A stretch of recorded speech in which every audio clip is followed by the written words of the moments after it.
You need a big picture approach to your remodel in order to A, be able to get started in the first place, B, keep going with a minimum of unpleasant expensive surprises, and C, end up with a home that looks and works the way you want and need it to. You make changes to your home's layout and flow to make sure it's going to work the way you want it to, and the style guide is the lever by which you can easily control the way your home looks. Look, I'm sure it's possible to craft a beautiful home remodel without one. People have done it for years. But you will do this at a cost of 10 times or more decisions to make, questioning yourself, rehashing every choice, and endless stress. I don't want that for you. If you've been listening to this podcast for any length of time, you know the masterplan method is all about doing it right and doing it more easily. So make your life easier by using the style guide system to pick out every product in your remodel the smart way. Hey there, welcome back to Mid-Mod Remodel. This is the show about updating MCM homes, helping you match a mid-century home to your modern life. I'm your host, Della Hansman, architect and mid-century ranch enthusiast. You're listening to episode 1204. Okay, before I get too far into this, I just want to remind you this is part 4 of our 4-part style guide series, and I'd love for you to go back and listen to all of the 3 earlier parts. In the first episode, we talked about figuring out what your mid-century remodeling update style is, more preservationist, more updating, and where you fall in the mid-century moment. What is your mid-century era that you're reaching back to in your mind? In the second, because we've talked about great places to find inspiration across the internet before, I suggest to you that it's a wonderful place to start by finding one, or better yet, a couple of other mid-century homeowners who have updated their homes in a way you love and stealing some great mid-century style ideas from them. Stealing, not copying. And then last time we talked about why a mood board isn't going to cut it for your mid-century remodeling plans. A mood board can be useful for some things like setting the tone or agreeing on a vibe or even just keeping yourself inspired, but it's not going to do this thing of simplifying every remodeling decision and keeping your style looking really cohesive. For that, you need a style guide. You need individual style sheets. And so today we're going to talk about the power of a style guide. I was just checking in with some of my Ready to Remodel students at our monthly office hours call a few weeks ago, and we had some great questions asked, and I took the chance to ask how they're making progress. You won't be surprised to hear that some of them are moving a little more slowly in their home remodel plans than they would like to, in their ideal world. Life gets in the way, and I bet you feel a little bit like this too, because it can be overwhelming to think about all the steps in a remodel. So within the Ready to Remodel program, I'm always trying to find ways to streamline and speed up and make this process easier for all the mid-century homeowners who are doing the process with me. And so I've known for a while I wanted to create some opportunities for them to get a jump on those parts of the remodel that can really hang you up. I can't shorten the supply lines for them, and I can't easily pay the contractor's bill for them, but I can get them over the indecision blockages that preclude getting started on a remodel project. For them, I help them in a couple of ways. We do our regular monthly calls. We have the master plan program. We also do spot checks to solve specific problems. So to solve their layout challenges, we do this special thing that's only for inside of Ready to Remodel students, which is we do a layout buster challenge about once a quarter, where they'll come to me with the floor plan part of their house that's bugging them the most, and I will brainstorm solutions for it in real time. We also do specific area topic clinics, and you can get access to these outside of the Ready to Remodel program, although they were created for my student homeowners. And we've done topic clinics on outside spaces, creating rooms out of your patios, decks, and porches, one on the mid-century kitchen, and how it can be frustrating, but how it can be capitalized on and how you can tune it to suit your lifestyle. And that's also available to you if you're curious. And then we just did one a month ago on exteriors and how to make right choices for siding and windows and bigger picture updates like that, as well as little details like the right house numbers and the right front door color. But here is what I want to talk to you about this week. This week, I'm sharing with you the same thing that I'm sharing with my Ready to Remodel students, which is how to jumpstart your style, how to pull together the guideposts that are going to set each little individual decision, the faucet, the door handle, the light fixture for each individual place in your house, into a framework that makes them all easier. And so here's your resource for the week. Come along to the Style Guide Clinic this Saturday. I'm making it for my Ready to Remodel students, but I'm inviting you too. Your best result will be if you can come and carve out 2 hours and show up live, because we're going to be sharing our energy together and going through the steps of setting a style guide together in real time. It's not a, here's what you should do, class, it's a workshop where you will make a style guide along with me. And along with the Ready to Remodel students. The best result is if you show up live, share that energy, and you'll get the ability to ask me your questions as you have them. If you can't make it live, the next best bet is to enroll right now and then send me a message letting me know that you won't be there, but your most pressing style or finish question is, I don't know, what is it? And then I'll make sure that that topic is either covered in the clinic or answered in the Q&A questions at the end, or both. This is like taking your question off the air on a radio show. If you're listening to this podcast after the live event, don't cry. You can still sign up and watch the on-demand replay of the clinic, and I promise you will get a lot of benefit from going through the steps and master planning the style of your remodel, pulling together these questions in real time. You won't pick every product in your house in a 2-hour workshop, but you will set the tone for your entire remodel this weekend or whenever you take this class. If you're signed up already, good job you. If not, right now the link is midmod-midwest.com/clinic. Go sign up and I'll see you on Saturday. And if you're listening to this episode in the future, hello, how's the future? I hope it's nice.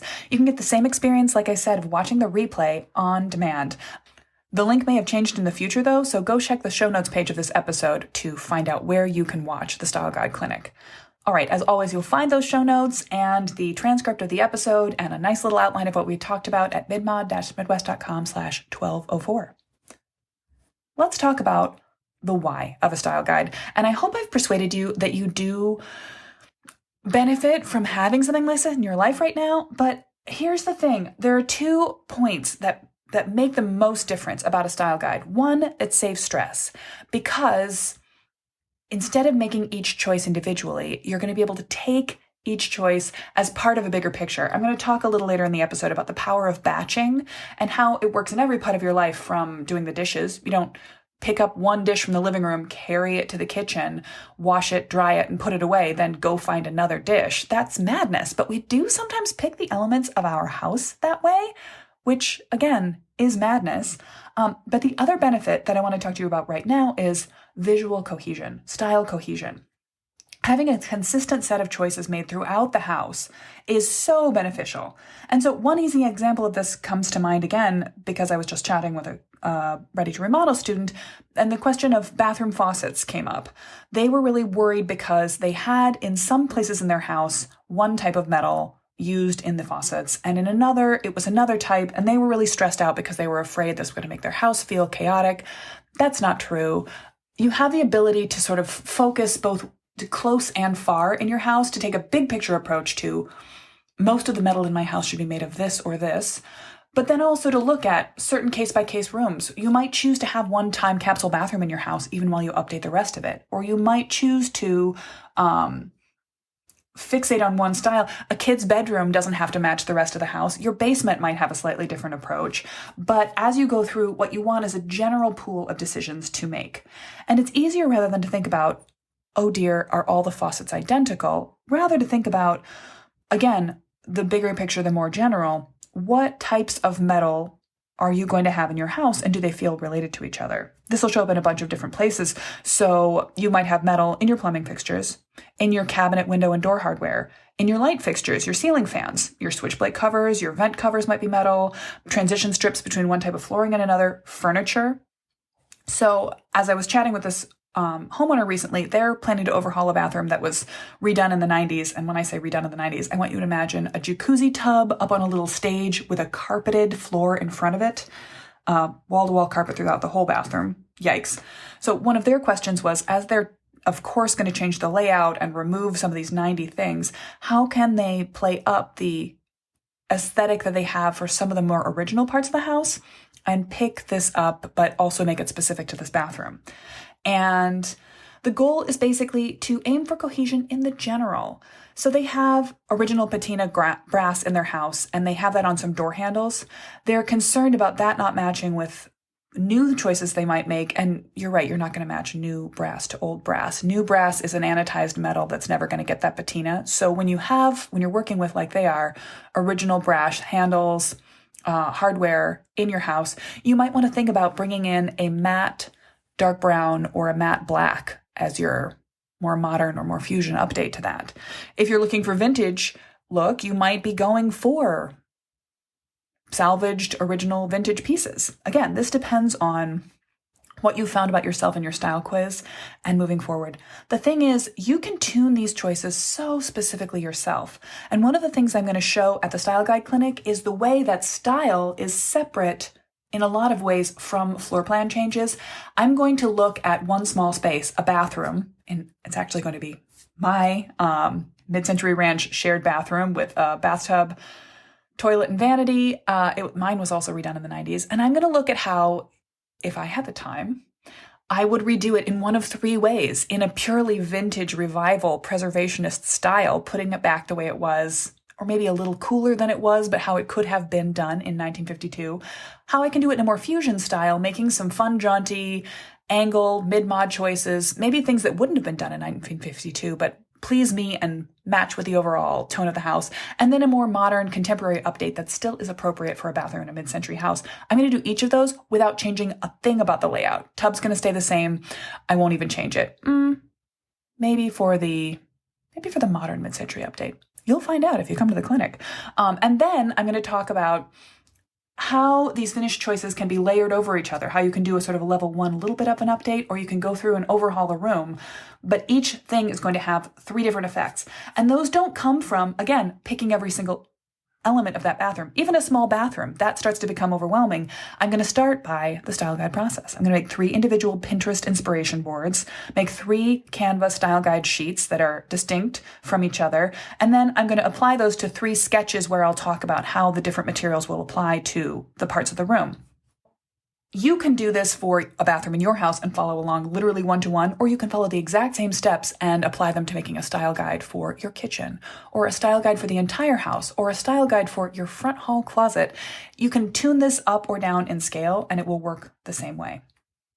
This process of, rather than picking products, setting a style, is so powerful. As I was just talking at the head of the episode about the power of batching, you could individually select every item in your remodel, and some people do, but this is why they go nuts when they plan a remodel. This is how people end up with samples from 12 different companies with 12 different color ranges of all the different tile that's out there. If instead you know before you start ordering samples that you're going to be going with a sort of a Frank Lloyd Wrightian organic modern approach to your bathroom, and so all of the tile is either going to be white or terracotta. You could still order white or terracotta tile from just about any tile company that exists, but you've focused your options, and you can start to rule things in and out in terms of price or patina or sourcing or environmentally friendliness or other things like that that focus your options until you're choosing between 2 or 3 things rather than the entirety of the internet. And again, I just want you to remember that you have batched before. You may batch for work. You might outline a series of tasks at the start of the week and then focus on the first step of them on Monday and the second step on Tuesday. For anyone who is involved in social media, I hope to God you batch some of your content that way. But even in your daily life, if you have never heard the word batching before, you have done it because, like I said, the easiest, most universal example I can think of is doing the dishes. You don't get up from the sofa at the end of an evening with 1 empty soup bowl and the spoon, take them to the kitchen, wash them, dry them, put them away in the cabinet, and then come back and ask the person who is sitting next to you for their bowl. That's crazy. If you're anything like me, can be a little lazy about housework, you do the dishes once or twice a day. You might do the dishes only once on the weekend and let a few bowls pile up in the sink until you realize you're about to run out of bowls. These things can happen. But then the process of swishing them out, drying them out, stacking them neatly in the rack, all of the bowls stacked together works a lot better than a bowl, a plate, a knife, and a fork, and then a bowl, a plate, a knife, and a fork. When you want to roll up your sleeves, put on a podcast, grab all the spoons, knives, and forks and do them, then the bowls, that's the most efficient way to do it. And if you have a dishwasher, this doesn't precisely apply to you, but you get the point. Taking the time to do things in stages and working on when they're ready just makes sense. Actually, as I think about it, a dishwasher is the ultimate batcher. You load everything in there as needed, and then you run it all at once, and then you take everything out at once and put it away again. There you go. Your dishwasher is a style guide system. I just came up with that live. You're welcome. All right. So in microcosm, if I can't get you to come to the clinic, here are some of the steps you need to take. First, you identify your style. Take the style quiz that I have available for you for free. And by the way, send me an email or a DM on Instagram and let me know what was your result on the style quiz. I love to take this survey. Then identify where you fall on the timeline. And you can do this with just thinking about it. You can look through Pinterest boards and see what inspires you. You can look at other examples on the internet. It's handy to give your style a name. Doesn't necessarily have to be fully explanatory to someone else. It could be a catchy term that just makes you and your partner smile. But having a sense of what your style is called, that's really important. Then, once you know that, that's when you can efficiently seek out inspiration. You can find the other Instagram accounts that really speak to you. Or you can go looking for inspiration that you know isn't perfectly attuned to your style, but collect it confidently. So if you're thinking about bathroom vanities, you don't necessarily have to look for bathroom vanity examples that look exactly like what you would want. You can think about aesthetically different styles that have different functions, or you can limit yourself to, I know I don't want anything that doesn't seem inappropriate in a 1960s house, so I'm just going to look at vintage advertising for bathrooms, and that's how I'm going to get my inspiration. Once you know your style, you can focus your search process. You can then boil it down. You can take your inspiration apart. And as we talked about in a recent episode, this might be looking at the materials, the stain color and wood grain, or the specific metal, or it might be looking at micro ideas, the way towels hang in a towel rack, the way a rack might be integrated into a bathroom or as a separate object. Or in other parts of your house, it might be looking at different examples of built-in benches in kitchens or eat-in spaces. You can try them across styles and look at different layouts. You can focus on one style. The way that you micro-focus your research allows you to get really specific rather than getting hung up on trying to do everything like someone else whose house was published in Atomic Ranch. You can figure out what are the elements of that house that really apply to yours, that really seem translatable, that really are possible to steal without copying. Once you've got things boiled down to the elements, the layout sections, the parts of a room, you can boil them down even further and think about, this is where you save your decision-making stress. What are the materials that will go into your house? What wood species, what stain colors, what types of metal are in or out? And you can make some exceptions to a style guide. You can always find a particular light fixture that's made out of a powder-coated yellow rather than either brass or bronze or gold or whatever you've chosen. That's fine, as long as it, again, plays nicely with. And the easiest way to check that for yourself is to put it into the little grid of squares that you've made for all the various materials you have and see that none of them are sticking out like a sore thumb. They all are playing nicely together. They're all complementing, blending, or popping as you desire them to. Finally, you'll start to test those products. And this goes beyond what we can do in terms of a clinic because it means that you're starting to order samples from the internet, but you're not ordering every sample from everywhere on the internet because that is how you just end up with a bunch of shoe boxes of dusty samples you've never been brave enough to take action on in your basement or in your garage. You're ordering samples once you know what you want to see samples of, once you've focused your choice. And then you're starting to line up your products, figure out what the prices will be, make a buying guide for yourself. This is where you go into spreadsheets, and I'll be talking about that a little bit at the clinic too. Not that we'll be getting into it directly, but sharing some templates that you can use as you go forward in your planning to keep yourself straight. In the end, this becomes the cheat sheet to your whole remodel. And I'm going to be showing you one way to do this by starting small with one small room. I'm going to start with a bathroom. And if you start with a style guide for one little part of your house, you don't do that process over again from scratch for every part of your house. This is the homework that your own homework that you can cheat off as you go forward. So the style guide for one bathroom in your house could be identical to the style guide for another, or it could be similar. If you have an owner's bathroom, you might be making slightly different choices than you will for a bathroom that will primarily be used by kids and guests, or kids or guests. If you have a bathroom you're setting up as a place for your mother-in-law to live or as the recurring space for one guest, you might take their taste into account while you put it together. And that might mean that the metal is all the same, but the tile color is going to be different. The finishes are maybe a little more impervious for a kid's bathroom. Maybe you're going to think about a foot-friendly heated cork floor in your bathroom, but you want tile on the floor in a bathroom where kids are going to be splashing out of the tub for the next 5 years until they learn not to splash out of the tub so much. I don't know, maybe teenagers do that again. You'll make your own choices based on your own needs. Here's the point though.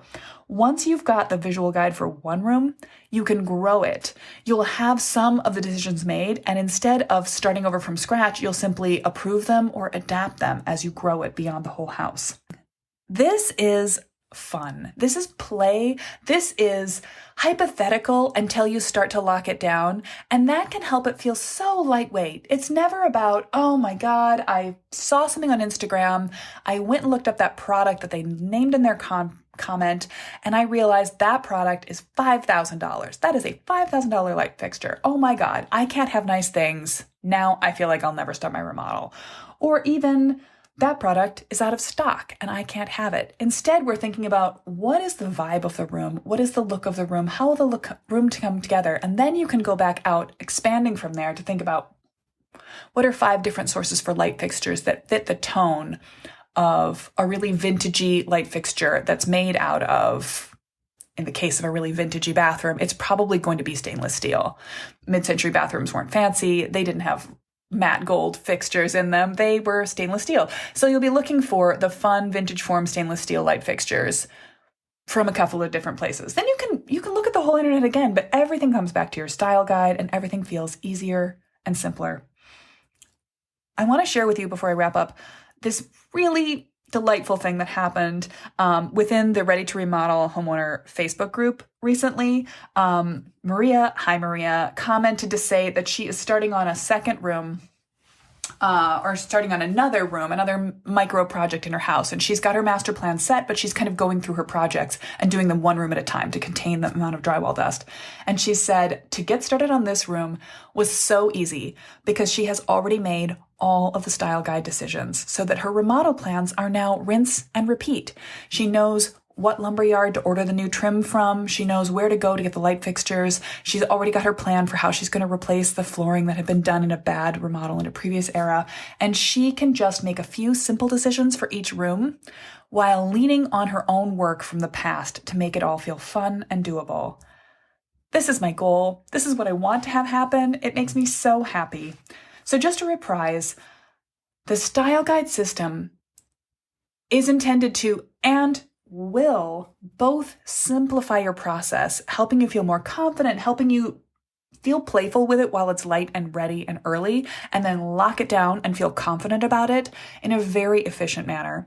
And it will also create a really clean, consistent look for your house, just as if you had hired me, an architect or an interior designer, to come through and make every decision for you from a professional point of view.